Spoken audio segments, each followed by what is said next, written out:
Bismillahirrahmanirrahim. Al-thalitha ayanzura fima ya'khudhu. Bagian yang ketiga, hendaknya dia melihat apa yang dia ambil. Etika dari penerima zakat yang ketiga. Di kemarin sudah satu apa? Etika yang pertama masih kan? Etika yang pertama kemarin apa? Mengetahui bahwa Allah memberikan zakat pada dia supaya dia beribadah kepada Allah. Itu etika pertama dari penerima zakat. Allah memberi dia kecukupannya supaya dia tidak sibuk banyak pikiran, supaya dia konsentrasi beribadah. Yang kedua, etikanya adalah berterima kasih pada yang memberi. Etika penerima zakat. Wazifah. Yang ketiga, ayyadhura fima ya'khudhu. Yang ketiga, hendaknya dia melihat apa yang dia ambil. Maksudnya dia mempertimbangkan fa'ilam yakun, apabila tidak ada apa ma'ya'khudhu iku min khillihi, dari kehalalannya apa. Bila barang yang diambil itu tidak yakin halal, tawarra'a minhu,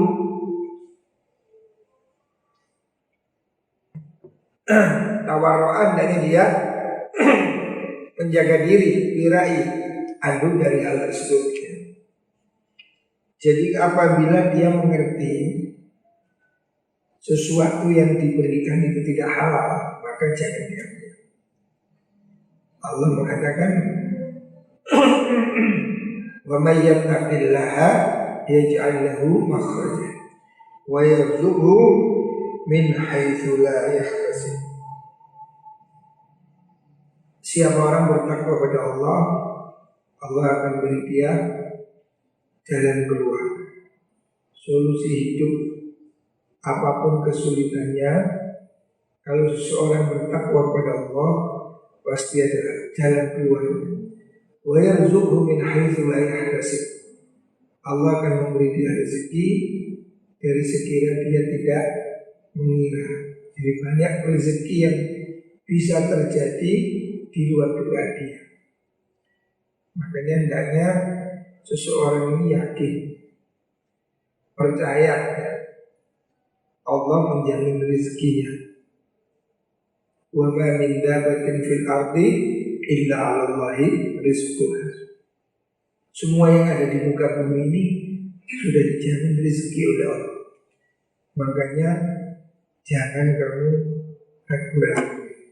Kalau ayah saya dulu mengatakan, sing nyuwek cangkem ngekei mangan. Yang memberi kamu mulut akan memberi kamu makan.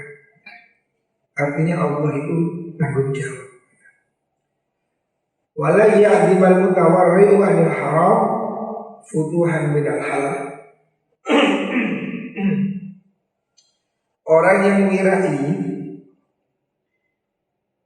orang yang bisa menjaga diri dari perkara haram, itu tidak akan pernah kehilangan kesempatan dari harta yang halal. Jadi jangan khawatir, kalau kamu menolak sesuatu yang haram, pasti Allah berikan kamu tempat yang lebih baik. Allah akan berikan kamu yang halal. Jadi jangan sampai gelap mata dalam urusan rezeki. Kalau kamu betul-betul bertakwa kepada Allah, pasti ada solusi. Sesulit apapun, seperti hari ini musim corona ini kan, orang sudah sibuk, orang sedih. Tetapi jangan kecil hati, Allah pasti akan memberi. Yarzuqhu min haitsu la yahtasib. Ada rezeki yang Allah tidak, yang kita tidak kira. Ada rezeki itu yang bisa kita kalkulasi. Pegawai negeri tanggal 1 sudah pastilah. Ada sesuatu yang sudah kita duga, tapi ada yang tidak kita duga, pasti ada itu. Insya Allah, jangan khawatir. Allah akan memberi kita rezeki yang tidak kita sangka-sangka. Fala ya'khudhan min amwalil atraq wal junud wa ammalis salatin. Hendaknya orang itu jangan mengambil harta dari orang-orang Turki. Maksudnya orang Turki itu pada zaman dulu ya. Turki ini kan melewati masa Romawi. Kekaisaran Romawi dulu itu kan Bizantium itu kan kekuasaan itu kan dulu dipecah, ada Turki Romawi Timur, Romawi Barat. Lah, Turki ini dulu kekuasaan Romawi. Jadi Turki pada masa kitab Ihya ini dikarang belum seperti Turki hari ini. Karena kan pembebasan Turki oleh Muhammad Al-Fatih itu kan tahun 1452. Artinya pada masa kitab Ihya ini ditulis, Turki itu masih dalam kekuasaan Romawi. Jadi amwalil atraq yang dimaksud adalah harta orang-orang yang zalim, penguasa Romawi saat itu. Wal junud dan pasukan. Yang dimaksud pasukan penakluk, pasukan Tartar. Waktu itu kan ada pasukan menguasai dunia namanya pasukan Mongol, pasukan Tartar. Wa ummalis salatin dan para pekerja kesultanan. Yang dimaksud koruptor, pegawai negeri yang atau pegawai pemerintah yang zalim. Ini terminologi pada zaman itu ya. Artinya bukan berarti hari ini semua orang Turki jelek. Ini adalah misal. Imam Ghazali mencontohkan jangan ambil harta orang Turki. Pada zaman itu, pada zaman Imam Ghazali, orang-orang Turki itu para penjajah, orang Romawi. Dan pasukan-pasukan penakluk ya, dari Tartar, dari Mongol, nah itu kan mereka kan orang-orang pasukan penghancur yang sampai menghancurkan Baghdad. Wa umali salatin dan bekerja sultan, maksudnya orang-orang yang zalim. Wa man aktsaru kasbihi minal haram, dan jangan mengambil sedekah dari orang yang hartanya mayoritas haram. Bandar judi, bandar narkoba, jangan ambil duit dari mereka. Karena apa? Hartanya mayoritas haram. Illa idza taqalil amru, kecuali kalau sudah kepepet. Kalau kamu kesulitan, tidak ada lagi, tidak apa-apa. Karena bangkai pun bagi orang yang terpaksa itu boleh, darurat.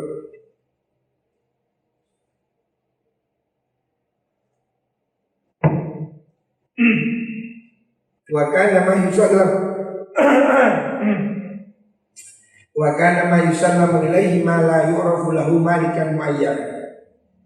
Boleh mengambil bagian dari orang yang hartanya mayoritas haram ya, selama tidak diketahui persis harta itu haram.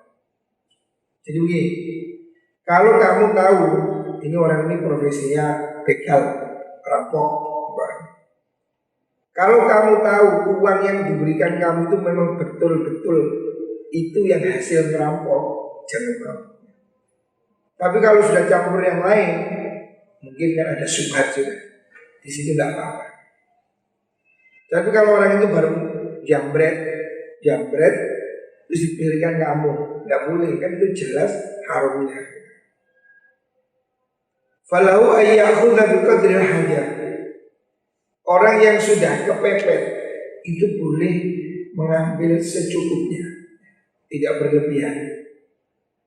Sama dengan kalau ada orang kelaparan, ada bangkai, boleh makan bangkai, tapi nggak boleh di soto, rawon, ya boleh makan secuil dua cuil sampai dia tidak mati, itu aja. Artinya tidak boleh pada bangkai dibuat pesta ya. Dia hanya boleh makan sekadar kebutuhan. Wa inna fatwa syar'i fi mithl hadha ay yatasaddaq bihi ala ma sayati bayanu fi kitabil halal wal haram. Kalau menurut fatwa syariah, harta yang seperti ini, harta haram itu sebetulnya diberikan siapa? Harta haram itu harusnya dikembalikan, disodakohkan kepada jalan-jalan kebaikan yang disebut dengan masolihul muslimin. Umpamanya ada bandar Togel Tobat, harganya 10M. Bagaimana ini? Harta ini kan dibakar tidak boleh. Wong ini harta Allah. Dibuang ke laut juga tidak boleh. Dimakan juga tidak boleh. Karena apa? Itu harta haram. Dari dia pekerjaan yang haram. Terus dikemanakan duit haram seperti ini? Itu diberikan pada kemaslahatan orang Islam. Boleh juga yang mengambil orang fakir miskin. Karena fakir miskin itu sudah pada tingkatan darurat. Misalnya dibuat apa? Bangun jembatan, bangun penerangan jalan, bikin WC umum, boleh. Jadi harta haram itu tidak boleh dibakar. Yang haram kan pekerjaannya. Harta itu adalah harta Allah kan, tidak boleh dibuang. Jadi kalau ada orang dulunya, mohon maaf, WTS tobat, ini hasil dari ngompreng. Ini kan haram, pekerjaan ini kan haram, dimakan haram, tapi dibuang juga tidak boleh. Kemana? Diberikan kemaslahatan umat Islam. Bangun kuburan, bangun jembatan, bikin apa? Ya sesuatu yang fasum-fasum itu. Kapan hari ada?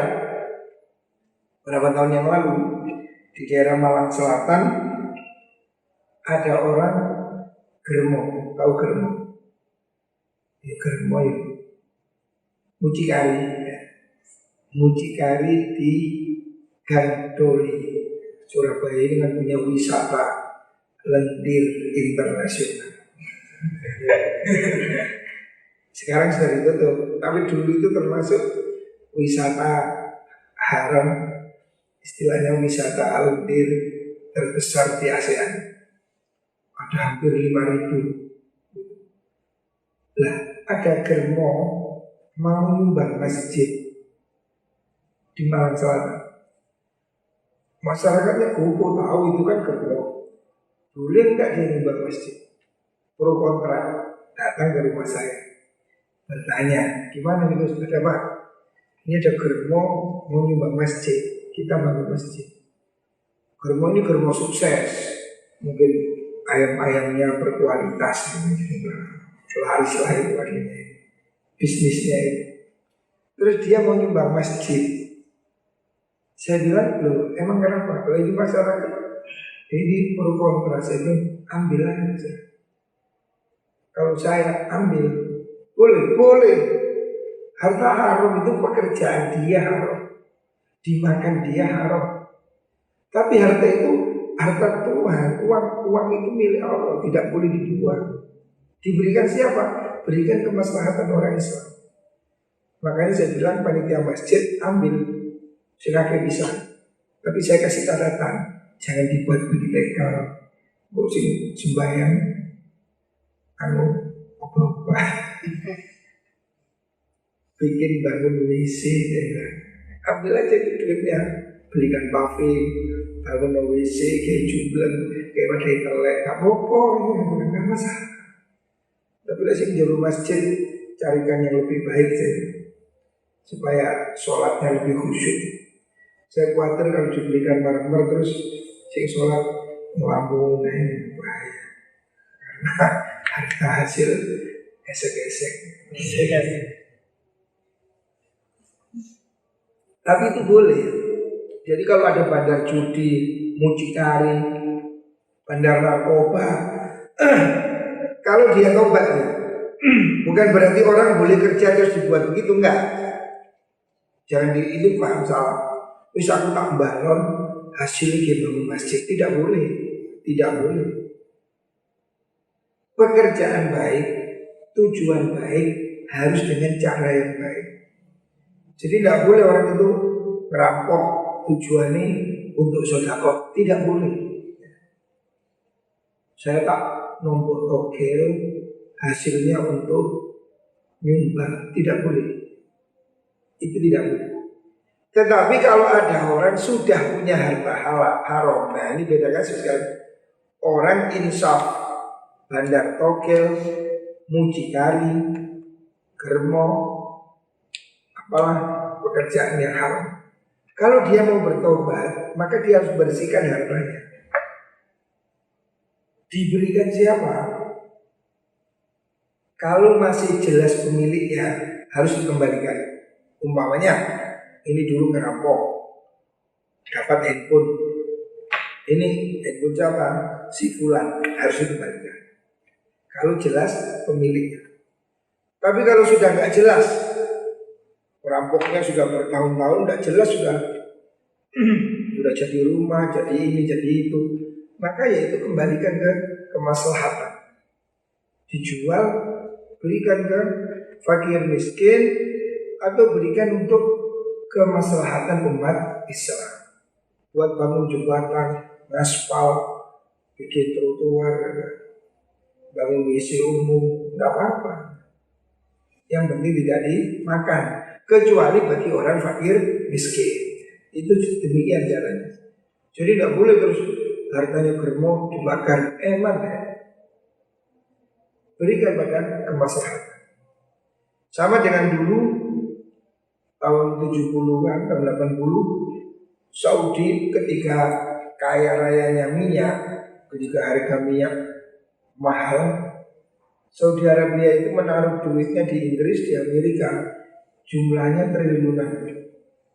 Dan mereka masih konvensional, menganggap bunga bank haram, sehingga bunganya nggak diambil. Padahal bunganya miliaran. Karena nggak diambil oleh yayasan-yayasan non-muslim. Kemudian ada fatwa dari Rabitatul Alam Islami, hendaknya bunga itu diambil. Diberikan siapa?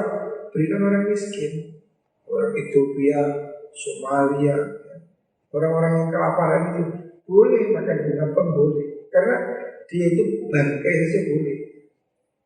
Bagi orang yang sudah darurat, bangkai itu boleh, apalagi bunga bank. Kalau kita sehat, sebaiknya dihindari. Wadzalika idza ajaza 'anil halal. Kalau memang tidak ada lagi harta halal, boleh orang itu ngambil harta haram. Boleh mengambil harta haram, tapi sedikit.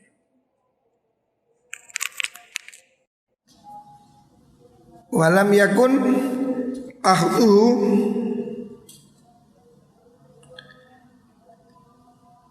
lam yakun akhdhu ahda zakatin, tetapi dia ambil itu bukan sebagai zakat. Idz la yaqau zakatan an muaddihi wa huwa haramun, karena harta haram itu tidak sah sebagai zakat. Artinya orang membayar zakat dengan harta haram itu tidak sah.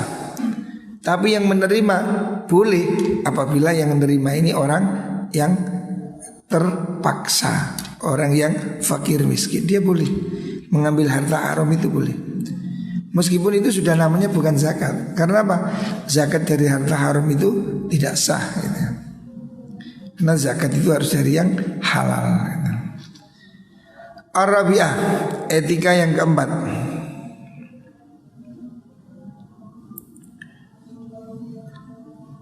Ayatawaqqa mawaqi' ar-riba wal ishtibah fi miqdari ma ya'khudhu. Hendaknya orang yang mengambil zakat itu menjauhi sesuatu yang meragukan ya, terhadap apa yang dia ambil ya. Hendaknya orang itu mengambil sesuatu yang jelas saja, jangan yang ragu-ragu ya. Fala yahudhu illal qadral mubah ya. Jadi etika yang keempat. Jadi yang tadi kan yang ketiga tadi apa? Hendaknya apa? Dia melihat apa yang diambil. Artinya dia memilih yang halal. Yang keempat dia mengira-ngirakan. Dia menjaga hal yang tidak jelas. Artinya dia harus yakin yang diambil itu sesuai dengan ketentuan. Fala yahudhu ilal qadral mubah.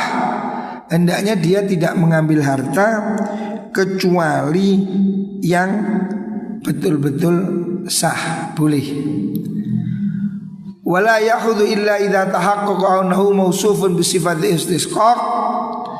Dan jangan mengambil bagian zakat kecuali dia yakin dia memang berhak menerima zakat. Jadi kalau dia tidak merasa berhak, jangan ngambil. Saya ini berkali-kali diberi orang zakat yang nggak mau. Karena apa? Saya merasa tidak berhak. Gitu. Jadi kalau kamu tidak merasa berhak, jangan diambil. Berikan pada yang berhak. Pernah saya suatu saat malam hari raya tahun berapa, ada orang kesini bawa beras suatu pickup. Saya tanya, lu Pak, kenapa dibawa ke sini? Lebih, lu kok bisa lebih? Iya, ini di kampung sudah dibagi. Sampai bagi berapa? 20 kiloan. Saya bilang kurang Pak, bawa pulang lagi. Nanti di rumahnya itu beri 1 kintal. Jangan diberi sedikit-sedikit, saya bilang. Nggak usah dibawa ke rumah saya gitu. Jangan zakat dibawa ke sini, saya bilang. Tetangga sampean lebih butuh. Saya suruh balik, orang Turen nggak salah. Nggak usah bawa sini, bawa pulang aja. Ini sudah dibagi. Dibagi berapa? 20 kilo. Kurang bagi 1 kintal. Biar orang miskin itu cepat kaya. Jadi kalau kamu tidak yakin berhak menerima, jangan diambil gitu. Fa in kana ya'khudhu bil kitabah wal gharamah. Misalnya kalau orang itu mengambil atas nama budak mukatab atau punya hutang, fala yazidu ala miqdarid dain. Jangan sampai dia mengambil melebihi hutang. Misalnya begini, orang ini hutangnya 10 juta, jangan minta zakat 50 juta, tak badi ya. Kalau kamu hutangmu 10 juta, kamu boleh minta zakat 10 juta saja. Jangan 13 juta, untung 3 juta. Jadi ambillah sesuatu yang kamu yakin itu boleh ya. Wa in kana ya'khudhu bil amal. Apabila orang itu mengambil atas nama amil, pekerja, fala yazidu ala ujratil mithli. Hendaknya dia tidak mengambil melebihi upah yang sepadan ya. Wa in utiya ziyadatan aba wamtana.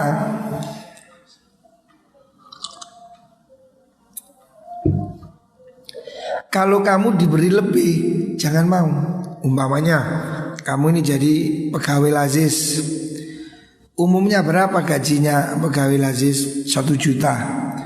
Kok kamu diberi 10 juta? Jangan mau, kembalikan. Karena apa? Ini melebihi kepatutan. Jangan sampai ada direktur lazis gajinya 70 juta.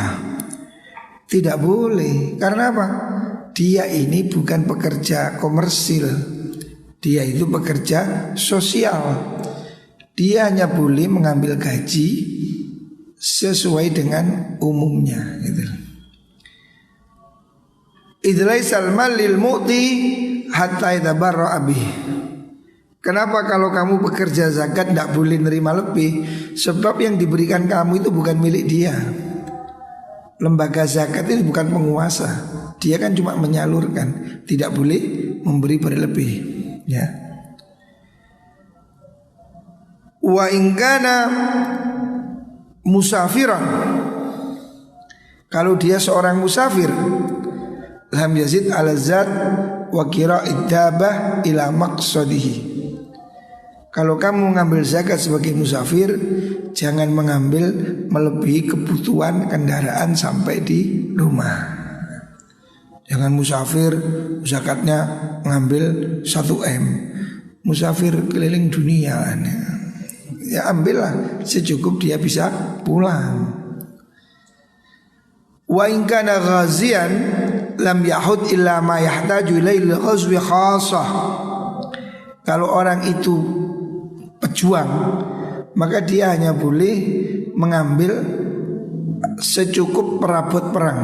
Min khailin, zaman dahulu kuda, wasilahin, pedang, wa nafaqatin, dan biaya hidup.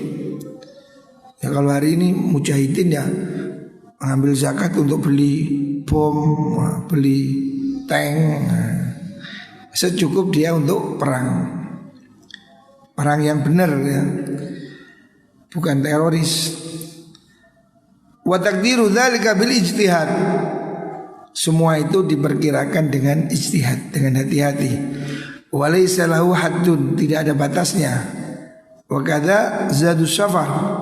Begitu juga sangunya orang musafir, itu juga tidak bisa dibatasi berapa. Perginya kan gak jelas, melihat jauhnya. Wal wara'u tarku ma yuribu ila ma la yaribu. Yang hati-hati hendaknya orang itu meninggalkan sesuatu yang dia tidak yakin, sesuatu yang meragukan tinggalkan. Nah, artinya kalau kamu tidak yakin ya jangan ambil gitu. Wa in akhadha bil maskana, apabila orang ini nerima zakat sebagai fakir miskin, falyanzur awalan ila asasi baiti wa thiyabihi wa kutubihi. Pertama hendaknya dia lihat perabotan rumahnya, pakaiannya, kitabnya, ya, asetnya. Hal fiha ma yustaghna anhu bi aini. Apakah di situ masih ada hal yang mencukupi dirinya? Au yustaghna an nafasatihi, atau tidak diperlukan karena itu terlalu mewah. Fayumkinu ayyubaddal bima yakfi, maka bisa ditukar. Umpamanya orang miskin, sepedanya kok ninja, kan kapien, dijual lah, tukar sama Supra umpamanya. Karena itu apa? Berlebihan. Kalau kamu orang miskin, hendaknya kamu ukur apakah kehidupanmu itu sudah standar. Kamu mau minta zakat, tapi handphone iPhone 10, nah, nggak pantas. Kamu ini kan semua orang ngaku miskin supaya dapat apa? BLT.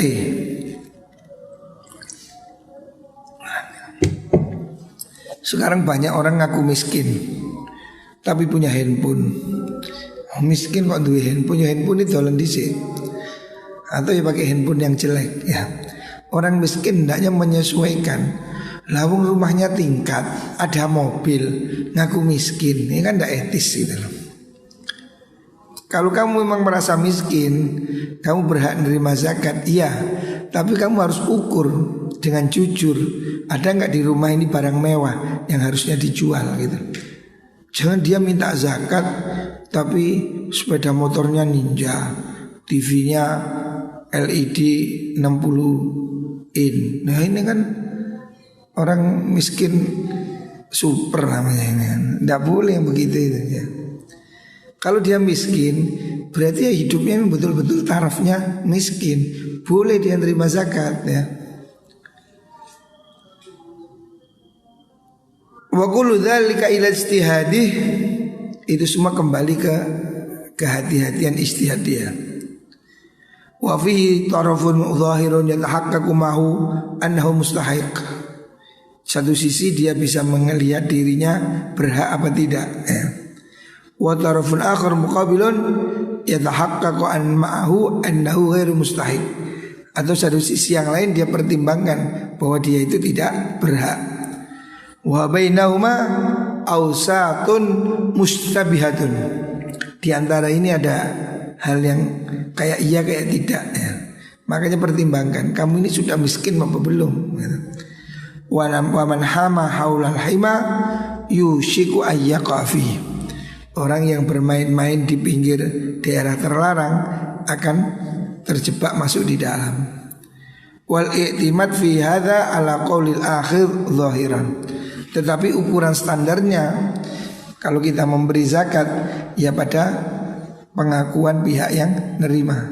Kalau dia bilang saya miskin ya sudah dikasih. Tetapi orang miskin ini harus mengukur dirinya apakah memang dia betul-betul miskin.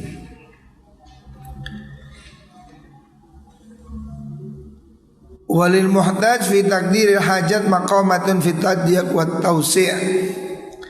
Orang yang butuh ya mengirakan kebutuhannya ini ada beberapa standar. Ada yang standarnya lebar, ada yang kecil. Wala tanhasidu maratibu. Ini banyak pendapat jadi tidak bisa dihitung. Wa mailul wara'i wa wailul wari'i ila tadyiqi. Orang yang wirai ini hendaknya dia lebih milih untuk mempersempit, tidak berlebihan. Wa mailul mutasahili ila tausi'. Tapi orang yang sembrono kepinginnya ya berlebihan. Hatta yara nafsahu muhtajan ila fununin minat tausi' hiya mamqutatun fi syar'i. Sehingga ada orang yang sampai dia ini merasa dirinya tetap butuh zakat, minta-minta, tetapi hidupnya mewah. Ada pengemis begitu. Di Madura itu ada satu desa pengemis. Jadi mereka kemana-mana ngemis, tapi punya sapi, punya rumah, rumahnya tingkat. Nah itu tidak boleh ya. Dia hidup mewah yang dilarang oleh syariat. Karena apa? Pekerjaannya minta-minta. Nah, hendaknya dia mengukur. Kalau kamu betul-betul miskin, kamu boleh minta. Tapi kalau kamu kaya, punya rumah, punya sapi, masih minta, nah ini tidak boleh ya. Tidak boleh orang itu sumaker, suke macak kiri, ya tidak boleh itu. Gaya ngemas. Ini banyak kasus ini sering terjadi. Apalagi di kota-kota ya. Banyak pengemis itu yang modus, memang profesinya ngemis. Karena ngemis itu satu hari bisa dihitung. Nggak tahu siapa yang survei itu, dihitung pendapatan pengemis. Satu hari itu konon bisa sampai 300.000. Dalek 300.000 dino rek. Saulan biro 9 juta. Kalah gaji dosen. Dosen gajinya 5 juta. Pengemis kak sekolah 9 juta. Lah yang begini tidak boleh.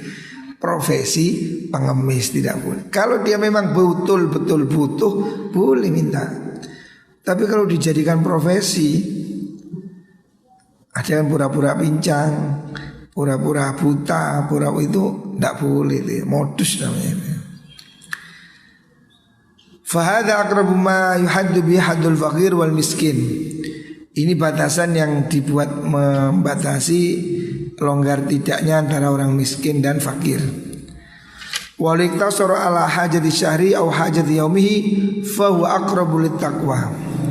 Imam Ghazali memilih pendapat fakir itu ya boleh mengambil secukupnya dia untuk makan sebulan.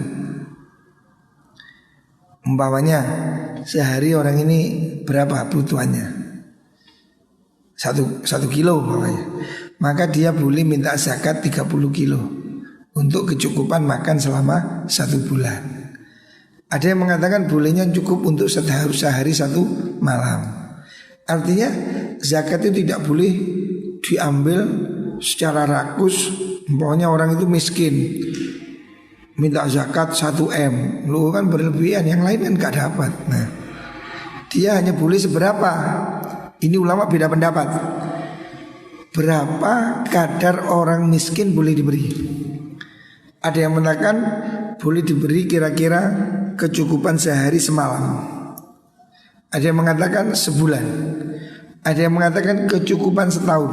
Ya. Setahun dia berarti lebih banyak.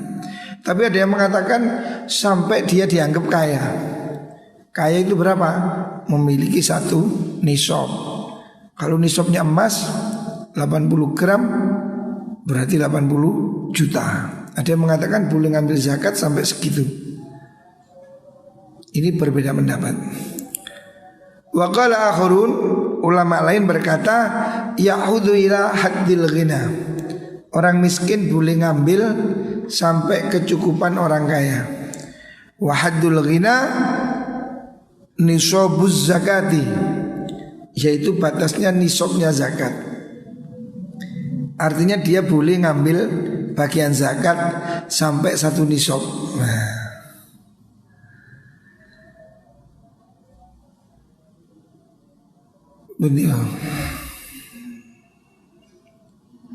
Idza lam yujibillah ta'ala az-zakat illa 'alal aghniya.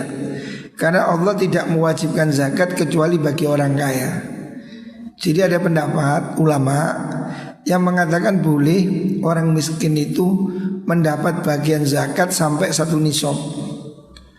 Kalau emas ya kira-kira 80 juta. Jadi orang miskin diberi 80 juta itu boleh, sehingga dia bisa kerja, tidak minta lagi, tidak apa-apa ya.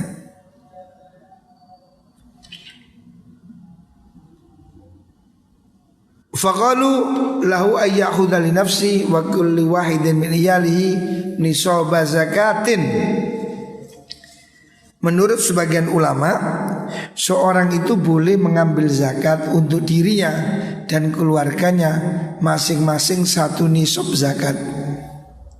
1 nisab zakat itu ya, kalau ukurannya emas 80 gram ya, atau 77 gram emas murni, ya kira-kira 75 juta minimal. Jadi kalau 10 orang berarti dia ngambil zakat 750 juta. Ya suki langsung data ya. Lah kok boleh? Iya supaya dia sekali itu terus nggak minta selamanya karena dia jadi kaya. Wa qala qailun, ada yang mengatakan pendapat haddul ghani khamsuna dirhaman. Ada yang mengatakan batasannya kaya itu 50 dirham ya. Nilai apa? Nilainya kekayaannya dia 50 dirham gitu. Setara uang 50 dirham. Yang kemarin sudah diterangkan di bab zakat itu. Au qimatuha min adhab. 50 dirham itu berapa? Kalau 50 dirham, sekarang ada mata uang dirham. Emirat itu kan mata uangnya dirham. Saya pernah ke Emirat, Dubai Emirat, itu dirham. 50 dirham berapa? Hampir sama dengan 50 real. 1 real sekitar 4 juta ya, sekitar 4 juta. 50 dirham. Tapi bukan yang dimaksud bukan dirham itu ya. Dirham maksudnya dirham dirham ukuran emas pada zaman dahulu ya. Kan ada uang dinar, ada uang dirham. Nah, gitu.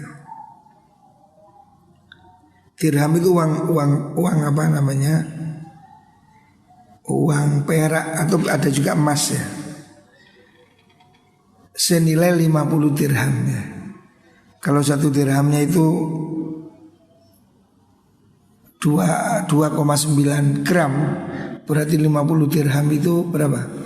Ya sekitar 140 gram. Itu baru kaya. Artinya orang yang punya harta sekitar 140 gram emas itu kaya.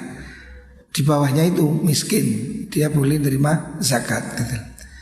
Lima ruwa Ibnu Mas'ud annahu sallallahu alaihi wasallam qala man sa'ala walau malun yughnihi ja'a yaumal qiyamah wa fi wajhi khumus. Karena dari riwayat Nabi bersabda, barang siapa minta-minta, barang siapa mengemis padahal dia punya harta yang cukup, maka dia kelak akan datang pada hari kiamat dengan wajah khumus, wajah penuh luka, wajahnya membusuk. Qila wa ma ghinahu, sahabat bertanya, orang kaya itu seberapa? Qala khamsuna dirhaman au qimatuha minal dhahab. Orang itu disebut kaya kalau punya uang sekitar 50 dirham. 50 dirham itu kalau dikias emas, 1 dirham kira-kira 2,9 gram. Senilai itu 50 dirham, maka dia itu kalau masih minta-minta, dia itu dosa. Wakila rawi laysa biqawi, meskipun hadis ini rawinya tidak kuat. Wa qala qaumun arba'un, ada yang mengatakan definisi kaya itu asetnya 40 dirham. Lima raw atau bin Yasar muqatian annahu sallallahu alaihi wasallam qala man sa'ala walahu awqiyatun faqad alhafa fis su'al. Barang siapa minta-minta mengemis padahal dia punya sejumlah harta, maka dia itu termasuk ilhaf. Ilhaf itu meminta dengan memaksa. La yas'alunan nasa ilhafa. Artinya itu tidak boleh ya. Jadi ini ada perbedaan pendapat di kalangan ulama tentang definisi kaya. Ada yang mengatakan kaya itu kalau punya uang 1 nisab 80 gram emas. Ada yang mengatakan 50 dirham atau hampir senilai 1,5 on ya, hampir segituan. Artinya itu baru disebut kaya ya. Jadi orang itu sebelum punya segitu belum dimasuk kaya gitu. Dan orang boleh menerima zakat sampai seukuran nisab. Wa balagha akhiruna fit tawsi', ada lagi pendapat yang lebih longgar lagi. Faqalu lahu ayyakhudha miqdara ma yastari bihi dhi'atan. Ada ulama yang pendapatnya longgar, mengatakan orang miskin boleh ngambil zakat sampai dia beli kebun. Beli kebun kan bisa 1 miliar kan? Jadi minta zakat sampai bisa beli kebun. Nah, faistagni biatula umri, supaya dia menjadi kaya seumur hidup. Itu mengatakan boleh ya. Ini pendapat yang paling los ya. Au yuhayya bihi bidha'atan yatajir fiha wa yastaghni biha tula umri. Atau dia boleh minta modal kerja ya, ada orang miskin minta ke Basnas, beri saya modal kerja supaya cukup seumur hidup. Beli toko, beli alat ini nilainya 500 juta. Ada yang mengatakan boleh begitu. Nah, ini pendapat yang murah atau yang paling los. Waqad qala Umar radhiyallahu anhu, idza a'taitum fa'aghnum. Dalilnya ucapan Sayyidina Umar. Sayyidina Umar mengatakan kalau kamu berilah sampai kecukupan dia kaya. Hatta dhaba qaumun ila anna man iftaqar falahu ayyakhudha biqadri ma ya'udu bihi ila mithli hali. Jadi ada pendapat kalau orang itu jatuh miskin, asalnya konglomerat, hartanya 10M, jatuh miskin, dia boleh menerima zakat sampai punya duit 10M lagi. Walau asyrata alafi dirham, walaupun itu sampai 10.000 dirham. Mas 10.000 dirham ini kan bisa sama dengan 20 kilo emas ya, atau berapa, banyak sekali ya. Ini contoh aja, ada yang mengatakan begitu. Tetapi kalau yang ihtiyat tadi dikatakan boleh ngambil hanya untuk kecukupan sehari semalam. Ada yang mengatakan hanya boleh mengambil sampai kecukupan 1 bulan. Ada yang mengatakan orang fakir boleh miskin kecukupan 1 tahun. Nah, ini berbeda pendapat di kalangan ulama. Berapa yang boleh diambil oleh orang miskin gitu. Karena ada riwayat lagi, illa idza kharajan hadil ididal, selama tidak berlebihan, maksudnya tidak dikeluar dari kepatutan ididal. Walamma syaghala Abu Talha bustan wa an-shalah, ada riwayat ketika sahabat Abu Talha ini sholatnya enggak khusyuk sebab dia ingat kebunnya. Abu Talha jengkel, sholat ingat kebun, maka dia mengatakan qala ja'altuhu shadaqatan. Sudah, kebun daripada tak pikir saya sedekahkan semua. Faqala sallallahu alaihi wasallam, Nabi mengatakan ketika itu, ij'alhu fi qarabatika fa huwa khairun laka. Kalau kebunmu mau kamu sedekahkan, kebun kurmamu, berikan ke kerabatmu. Abu Talha merasa sholatnya nggak khusyuk karena kebunnya disedekahkan. Loh, oh ini hebat sekali ya. Padahal kita ini rata-rata ya seperti itu, punya bisnis, sholatnya tidak khusyuk. Abu Talha tidak mau disedekahkan. Terus diberikan siapa? Oleh Nabi suruh berikan kerabatnya. Lah kerabatnya cuma ada 2, fa'atau Hasan wa Aba Qatadah. Kebun kurma ini diberikan 2 orang, Hasan dan Abu Qatadah. Fahaitun min nahlin rajulaini kathirun mughnin. Kebun kurma yang luas diberikan 2 orang, kan banyak sekali. Ini kan miliaran nilainya, dan itu boleh. Nabi membolehkan. Ini sebagai dalil bahwa orang miskin itu boleh diberi banyak ya. Makanya ini orang miskin diberi tebu 5 hektar boleh. Yo, lek ana sing ngekeki. Nah. Fa Umar radhiyallahu arabiyan naqatan maha dhi'raha. Sayyidina Umar juga pernah memberikan orang Arabi, apa itu namanya, seekor unta sak bapake sak mboke. Banyak sekali kan ya. Jadi unta itu diberikan sak unta sak mbokne sak bapakne dikekno kabeh. Jadi Sayyidina Umar memberi 1 orang unta sak kelompok. Artinya ini sebagai contoh dalil orang miskin itu boleh menerima zakat dalam jumlah besar gitu. Dari contoh ini, fahadha ma yuhkafi, ini diantara hal-hal yang diceritakan tentang batasan tadi. Fama taqlilu ila qutil yaum awil auqiyah. Adapun kalau pendapat yang mengatakan supaya ngambil sedikit, yang pertama tadi kan hendaknya ngambilnya sedikit aja lah, hanya sehari semalam atau beberapa takar. Fadzalika warada fi karahiyatis su'al wa taraddud 'alal abwab. Itu terjadi karena untuk orang yang ragu-ragu, orang yang maksudnya terjadinya hadis yang larangan itu untuk makruhnya orang yang minta-minta ke pintu-pintu. Wadzalika mustangkarun, itu sesuatu yang diingkari, tidak boleh ya. Walau hukmun akhar, tapi di sini ada hukum yang lain. Artinya boleh sebetulnya. Yang nggak boleh itu ngemis ke rumah itu loh, nggak boleh berlebihan maksudnya. Bali tajwuz ila ayyastari adhi'atan fayastagni biha aqrabu ilal ihtimal wa huwa aidan ma'ilun ilal israf. Tapi pendapat yang mengatakan boleh mengambil sampai beli kebun itu juga mungkin, tapi ini berlebihan. Nah, terus yang benar yang bagaimana? Fal aqrab ilal i'tidal, sesuatu yang menurut Imam Ghazali itu lebih memper, lebih lurus, kifayatu sana.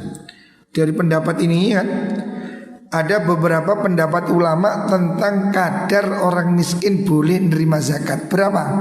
Ada yang mengatakan cuma boleh ngambil kecukupan sehari semalam. Ada yang boleh mengambil kecukupan 1 tahun. Ada yang boleh mengambil kecukupan 1 bulan. Ada yang mengatakan boleh mengambil kecukupan seumur hidup.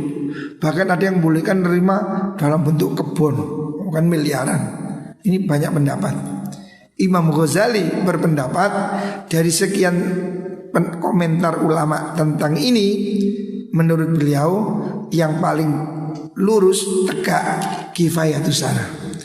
Orang miskin ini boleh minta bagian zakat untuk kecukupan makan setahun. Umpamanya 1 bulan ini kebutuhannya 1 juta, berarti dia boleh menerima zakat 12 juta untuk kecukupan 1 tahun. Kalau kebutuhannya dia itu 1 bulan 5 juta, berarti dia boleh menerima zakat 60 juta. Ini menurut pendapat Imam Ghazali. Ini yang tengah-tengah. Fama wara'ahu fi khatarun. Kalau di luar ini berbahaya kata. Kalau orang miskin satu orang menerima zakat 5M, 10M, wah ini bahaya. Yang lain gak keduman nantinya. Kan berarti konglomerasi nanti. Maka Imam Ghazali tidak setuju kalau lebih dari itu. Wa fi ma dunau tadyiqun. Kalau kurang dari kecukupan setahun itu juga menyulitkan. Nanti dia ngemis terus. Makanya hendaknya orang miskin itu diberi kecukupan makan setahun. Itu yang benar. Supaya setahun itu gak ngemis ya. Wa hadhil umur idza lam yakun fiha taqdir juzima bitauqif. Urusan ini karena tidak ada kepastian, maka tidak ada kepastian ukurannya. Kita ini mengikuti apa yang diajarkan Nabi, tauqif. Falaisa lil mustahid illal hukmu bima yaqulahu. Seorang mustahid tidak boleh menghukumi melebihi apa yang terjadi pada kenyataannya ya. Tsumma yuqalu lil wari', kemudian bagi orang yang hati-hati, istafti qalbak, kembalilah pada hati nuranimu, bertanyalah pada hati nuranimu. Wa in aftauka wa aftauka, meskipun banyak pendapat. Artinya jangan kamu sembrono. Kalau kamu merasa ini cukup ya sudah, jangan berlebihan. Kembalikan ke hati nurani. Bayangkan kalau kamu menerima zakat 1M, yang lain kan kasihan. Nah, kembalikan ke hati nuranimu. Idil ismu hawazul qalbi, karena dosa itu sesuatu yang tidak menyenangkan di dalam hati. Fa idza wajadal qabid fi nafsi syai'an mimma yahudhu falyattaqillah fi. Kalau orang menerima zakat ini di hatinya merasa tidak tenang, merasa ini tidak halal, hendaknya dia falyattaqillah, hendaknya dia jangan ambil, takutlah pada Allah. Wala yatarakhasu ta'allulan bil fatwa min ulama zahir. Jangan dia sembrono mengambil fatwa ulama zahir tadi yang mengatakan boleh mengambil zakat sebanyak-banyaknya. Fa inna li fatawihim quyudan wa mutalaqatin min ad-darurat. Karena fatwa ulama ini harus ada batasan ya. Ada batasan, ada apa itu keadaan yang membatasi lingkup darurat. Wa fiya tahminatun wa iqtihamu syubhat. Di situ banyak hal-hal yang sulit difahami. Wa tawaqqi minasyubhat min syami dzawiddin. Orang yang hati-hati menjauhi syubhat itu orang yang punya agama. Wa adatis salikin, itu adalah kebiasaan orang-orang yang suluk, orang-orang yang tirakat suluk menuju Allah, li thariqil akhirati, pada jalan akhirat. Jadi kesimpulannya pelajaran yang keberapa tadi ini, keempat ya. Hendaknya orang-orang yang mengambil zakat itu memastikan apa yang diambil itu halal ya. Artinya sesuai dengan kebutuhannya. Jangan mengambil secara berlebihan. Kalau dia punya hutang, ya minta zakat sesuai hutangnya. Kalau dia itu musafir, ya sesuai kebutuhan safarnya. Kalau dia fakir miskin, Imam Ghazali mengatakan dia boleh ngambil kebutuhan setahun ya. Ini pendapat yang dipilih oleh Imam Ghazali ya. Moga-moga kita ini diberi rezeki yang berkah ya. Jadi ya kalau bisa kita itu ingin berzakat ya. Makanya kita ini minta pada Allah supaya diberikan rezeki yang berkah. Kalau bisa berzakat itu lebih baik gitu. Tapi kalau belum bisa, ya menerima zakat itu bukan sesuatu yang rendah ya. Karena itu memang sudah ditentukan oleh Gusti Allah. Adapun orang berzakat kemarin sudah ada adabnya kan.